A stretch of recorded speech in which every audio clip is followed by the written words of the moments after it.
Hey folks, Jordan Harmon here, talking to you about Joe Exotic, Donald Trump, and the difference between self-esteem and self-worth.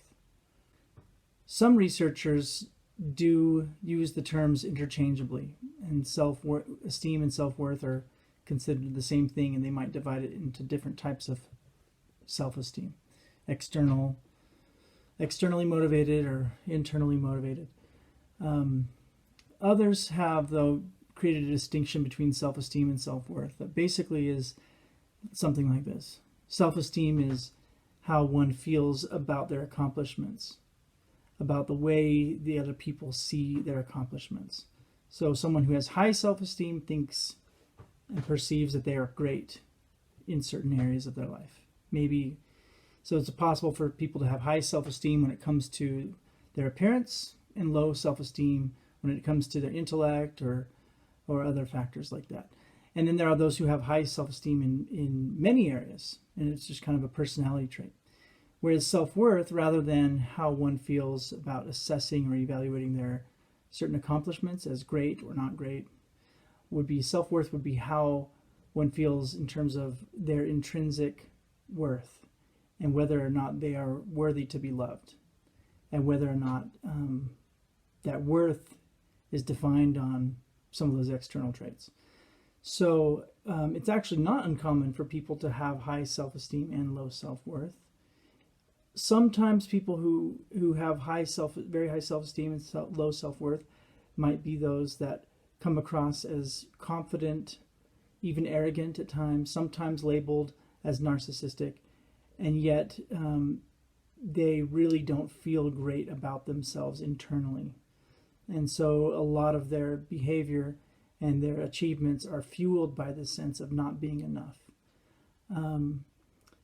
So, in fact, people who have narcissistic personality disorder, oftentimes you could define it in this way, that they have very high self-esteem and low self-worth.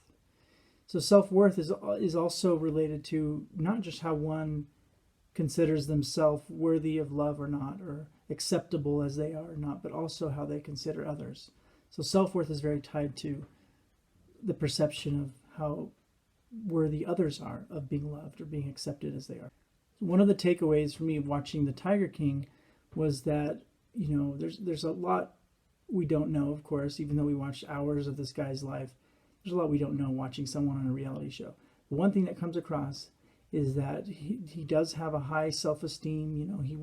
He is the Tiger King. It's his show. He knows all this and he's great. And yet he struggles to treat himself and the people around him with love and respect. When his partner ends his life tragically, he's distraught. And yet it appears, the way the documentary unfolds, that he's less distraught for his partner and for his partner's family and his mother, and more distraught of something he lost and something, that he kind of owned in a sense that was gone, something that was his security blanket. And so, of course, anyone who loses someone in that way would be distraught.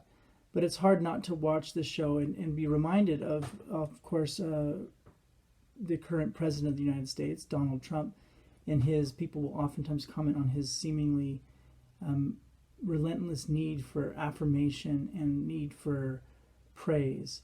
And that is also kind of a marker of someone who on one hand has high self-esteem, but it's fragile in the sense that their self-worth is low. And so that they are seeking it out compulsively, praise and people liking them or saying positive things about them. And then if something is said negative about them, if something shows up that there might be something wrong that they did, it's almost impossible to claim it, to be accountable for it. One of the issues with self-esteem and self-worth is that for a long time, self-esteem was really studied and pursued as this is the thing we want to increase in our school-age children. And so in schools and in California and other states, there was a lot of programs put in place to help people raise their self-esteem. In the last 20 years or now, the shift the focus has shifted from self-esteem, from enhancing self-esteem, to enhancing self-worth and self-compassion.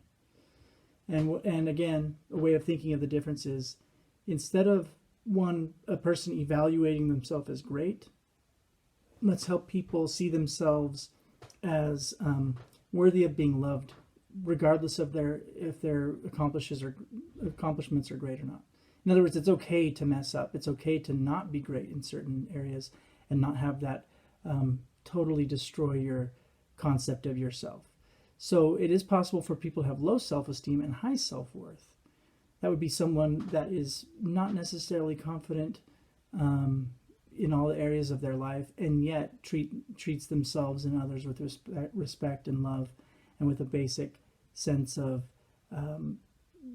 they themselves and others being worthy of goodness, right? And so practically for you, what does this mean? It would mean that in your own life, in the lives of your children and the people you love, that reinforcing self-worth is more important than reinforcing self-esteem.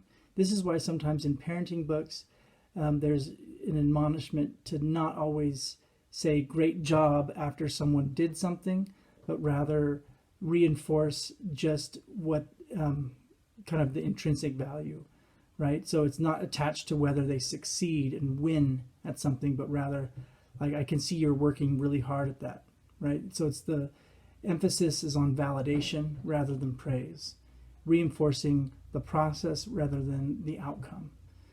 Self-worth, more important than self-esteem, to generate wellness, to generate all sorts of beneficial outcomes. Another thing tied to this would be self-worth. You might think of that as the feeling of having intrinsic value in yourself and others, whereas self-compassion would be the action. How do you act if you feel that way? So self-worth and self-compassion is what we want to focus on. It's nice to feel high self-esteem and be confident in certain areas. However, that's not the goal or the target. That's what the research is telling us anyway. Increasing self-worth and self-compassion is the thing. Be good to yourselves. Be good to each other. Have a good day. Bye.